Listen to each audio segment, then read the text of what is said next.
Idan kina importing kaya daga China, to tabbas wannan hutu zai shafi business ɗinki. Chinese New Year, wanda aka fi sani da Lunar New Year, shine hutu mafi girma a ƙasar China. So kuma wannan hutu suna gudanar da shi ne duk shekara. A wannan lokaci zaka ga factories suna closing completely, ma'aikata suna komawa garuruwansu, sannan production yana tsayawa gaba ɗaya. Kuma wannan hutu yana ɗaukar 2 to 3 weeks ne, ba wai hutu bane ba wanda za a ce kwanaki kaɗan ne sun dawo da aiki. Before hutu ya fara, zaka ga factories suna samun orders kai da kai, so hakan yake ga yana causing din shipping delay da kuma wannan replying delay. Zaki ga in kin tura ma supplier message yana ɗaukar lokaci kafin ya responding ɗinki, so hakan yana sa ki ga orders suna rushing masu, so kuma dole suna so su haɗa wa'annan kaya kafin su tafi hutu, so hakan zai sa ki ga kamar abubuwa suna delay tun kafin ma su fara hutun.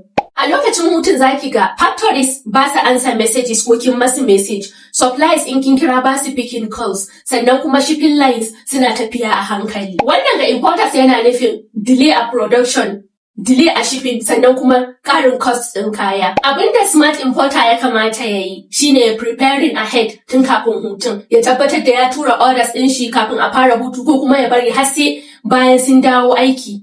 Hakan zai sa ya samu yadda yake so, kamar yadda ya tsara, ko kuma ya samu abin da yake so cikin lokaci. Saboda idan har baka shirya ma Chinese New Year ba, to hakan yana iya sa business ɗinki ya samu tsaiko na tsawon lokaci kamar na wata ɗaya haka.